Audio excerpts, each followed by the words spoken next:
14 years of Conservative government in the UK has come to an end. And as Big Ben strikes 10, the exit poll is predicting a Labour landslide. Labour will form government in the UK after an election result that's been described as a landslide victory. It comes after one of the most tumultuous periods in recent British history. We're talking about an era that saw 5 Conservative prime ministers, Britain's departure from the European Union, a global pandemic, and the death of Queen Elizabeth II, among other things. We will take you through the results and tell you everything you need to know about Britain's new Prime Minister, Keir Starmer, in today's deep dive. So, the US election and the showdown between Trump and Biden has absolutely dominated headlines, not just this week, but for the entire year. But as we know, 2024 is shaping up to be a huge year of elections, not just in the US, but all around the globe. Yep. As we talk this morning, polls in France are still being counted after a snap election there, right? That's right. It's a very crowded field this year. It is. Fighting for attention here. Fighting for attention, but the UK is centre of attention today in the spotlight. We saw some pretty significant results come out of their general election last week. And the biggest headline is, of course, that Britain has a new Prime Minister, Keir Starmer, the Labour leader, now the Prime Minister. And the other massive headline is that the Conservatives, who had been in government for 14 years, suffered a massive defeat. And when I say massive, I mean their worst ever. Okay, so pretty dramatic scenes there, an ominous sounding voice. And I want to why don't we start with that second part, with what has happened here with the Conservatives, because I think that that's necessary context to then understand Labor's win. Yeah. So tell me a bit about the Conservative government that had ruled for so long in the UK. So in short, the Conservatives, who are better known as the Tories, the Tory party, have been in power since 2010. That's when David Cameron became Prime Minister, and he went on to be re-elected for a second term. He was seen at the time as this really fresh face for the Tory party, younger, more dynamic than their previous leaders. So he was well liked for a time. And yeah, he was quite a popular leader. So what happened from there? So the cracks for the Conservative government, now the outgoing Conservative government, really began to show at the same time that calls for Britain to leave the European Union really began gaining momentum. So those calls, of course, came to a head with the Brexit referendum. But David Cameron was really strongly against leaving the EU. So when the UK voted in favour of Brexit, he ended up standing down as PM. The British people have made a very clear decision to take a different path. And as such, I think the country requires fresh leadership to take it in this direction. Then we had Theresa May. I have to confess, when me and my friends sort of used to run through the fields of wheat, the farmers weren't too pleased about that. So May's biggest challenge as leader was actually implementing Brexit. So the UK said, we want to leave. The government had to figure out how that would be achieved. Theresa May then spent a fairly chaotic 3 years trying to negotiate a deal to leave the EU. And ultimately, it was the resistance that she faced within her own party, across the board in Parliament, trying to get Brexit over the line, that saw her resign as leader in 2019. So Brexit was 2016. That takes us to 2019. And then after Theresa May, we get Boris Johnson, right? That is right. We sure do. Bojo, the man himself. Yesterday, I went to Peppa Pig World. I don't know if you've been to Peppa Pig World. Hands up anyone who's been to Peppa Pig World. So Johnson campaigned on a promise to, quote, get Brexit done. You probably would have heard lots of news grabs around that time. Let's get Brexit done. And within months of his prime ministership, he followed through. The UK did officially leave the EU. But it wasn't smooth sailing for the Tories from there because, of course, we ran into COVID-19. And consequently, another Conservative prime ministership was claimed thanks to a scandal known as Partygate. Now, what is Partygate? Partygate was not as fun as it sounds. Boris Johnson, as Prime Minister, was found to have held parties with senior ministers at his residence, number 10 Downing Street, during lockdowns. So the party was in breach of lockdown restrictions. It also came at a really high pressure time for the British people. It was around Christmas. The UK health system was at breaking point. They were in the thick of these really high numbers of deaths from COVID-19. It was not a good look at the time. It wasn't, and there's very stark, news grabs and imagery of Boris Johnson, looking sternly down the camera, telling people they cannot leave their homes, and yet he was hosting these parties, as we now know. So just to recap, because we've met a few characters so far on this little journey. So we've had David Cameron, we've had Theresa May, we've had Boris Johnson, all prime ministers from the same party, from the Tories.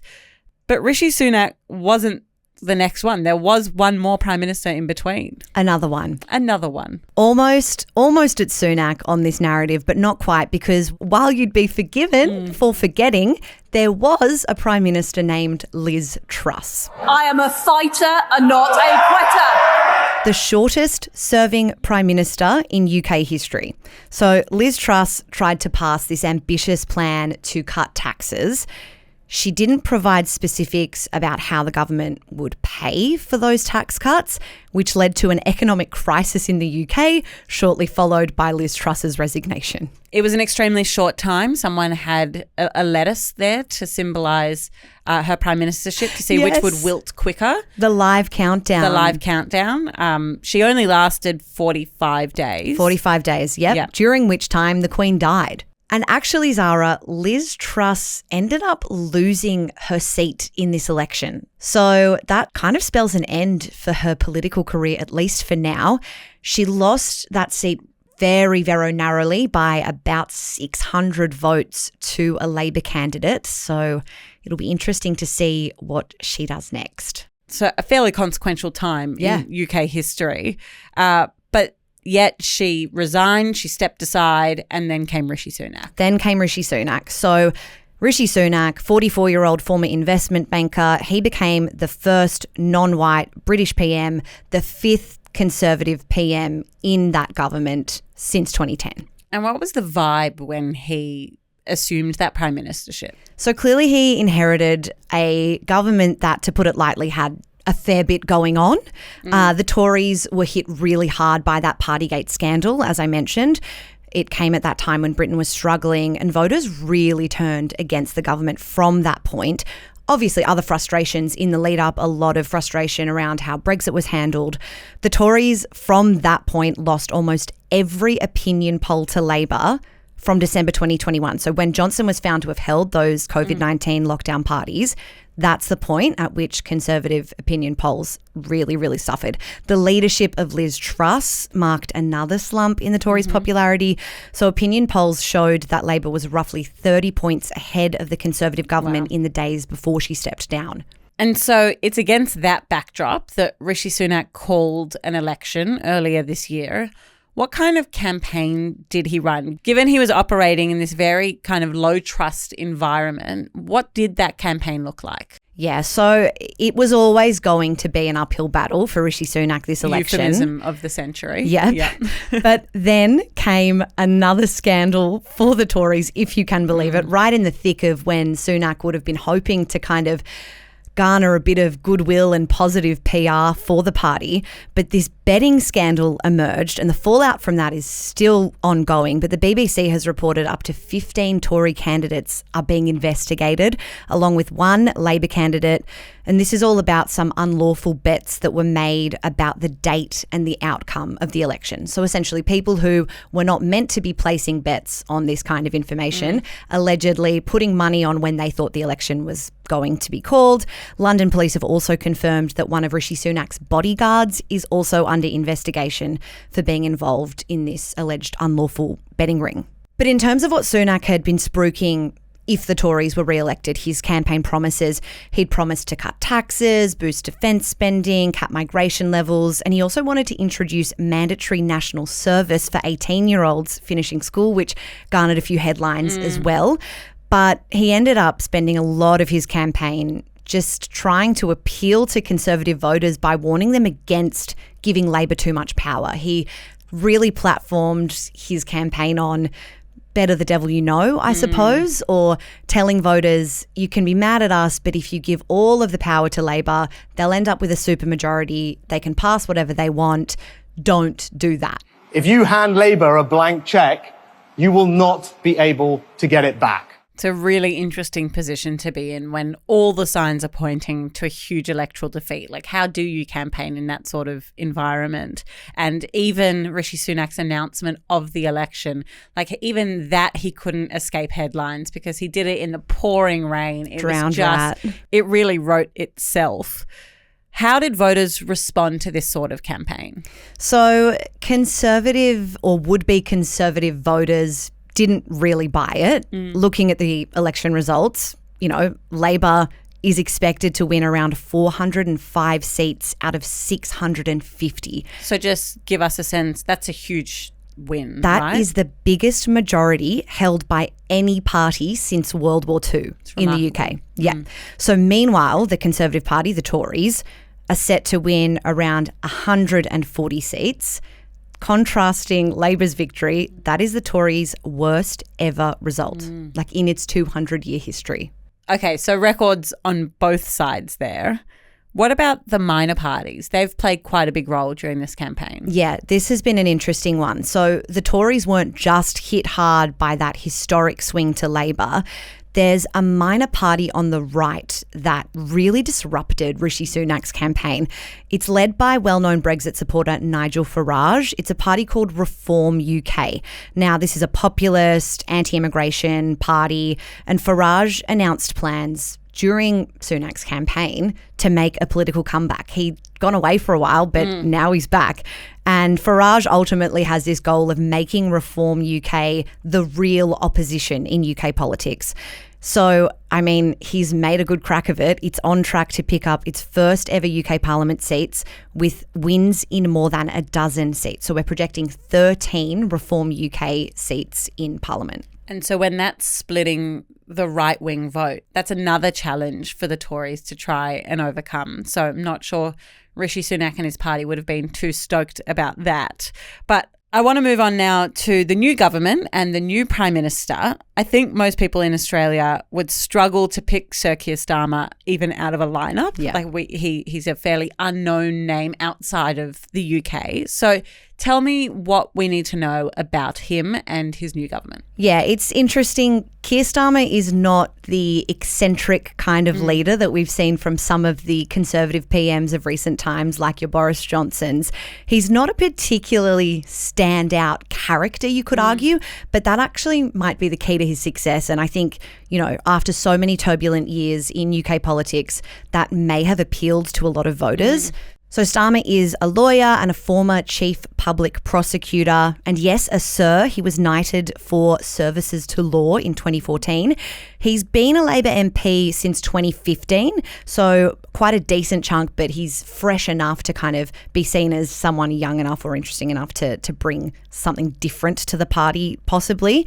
He took over leadership of the Labor Party in 2019. That was when there was the last UK election when Labor suffered one of its worst ever defeats under Jeremy Corbyn, so former opposition leader Jeremy Corbyn. And what do we know about his policies? What did he take to the election? So in the lead up to this election, Starmer really lent on his record of change within Labor. So since taking over from Corbyn, he really lent on that he has turned Labor into a more centrist political party compared to Corbyn's more left-wing policies. Starmer has pledged to do things like cut hospital waiting times, create new border security, hire 6,500 more teachers, and he wants to set up a nationally owned UK energy company. This has all been under the banner of change. The word change has featured prominently throughout his campaign, and I think that messaging goes to the heart of the fact that he wanted voters to feel that he was the right man for the job, whether or not they are traditionally Labor voters. I think that he saw an opportunity to kind of present himself as the positive change that the UK needed. The change begins right here because this is your democracy, your community and your future. You have voted It is now time for us to deliver. And obviously, Rishi Sunak had to concede defeat. What did we hear from him on election night? Yeah, so in a short speech on Friday morning, this was, I think, about 5 a.m. local time, the day after the election, so a huge day for everyone involved. He confirmed Labor's victory. He said he had offered his congratulations to Starmer over the phone. He took responsibility for the loss, but I do want to mention that he retained his seat. So Rishi Sunak, no longer Prime Minister, but he's not disappearing from Parliament altogether. He will continue on as a Conservative MP for at least another term. He said he was looking forward to working with his community, spending more time with family. Here's a little bit more of that speech. Today, power will change hands in a peaceful and orderly manner, with goodwill on all sides. That is something that should give us all confidence in our country's stability and future. Rishi Sunak ended up submitting his resignation in person to King Charles III on Friday, and just a few hours later, Keir Starmer was officially sworn in as Prime Minister. Now, for the other members of the House of Commons, the lower house, they will be sworn in on the 9th of July before the first official session of Parliament begins with a speech by the King on the 17th of July. Thank you so much for explaining all that is the UK politics circus to all of us here today. And thank you for listening to the Daily Aus for another day. If you like what you heard, we would love it if you could leave a review on Apple Podcasts or rate us on Spotify. It's a way we know that you're listening and that we know that you're liking what we are putting out. So thanks in advance, and we'll be back again tomorrow.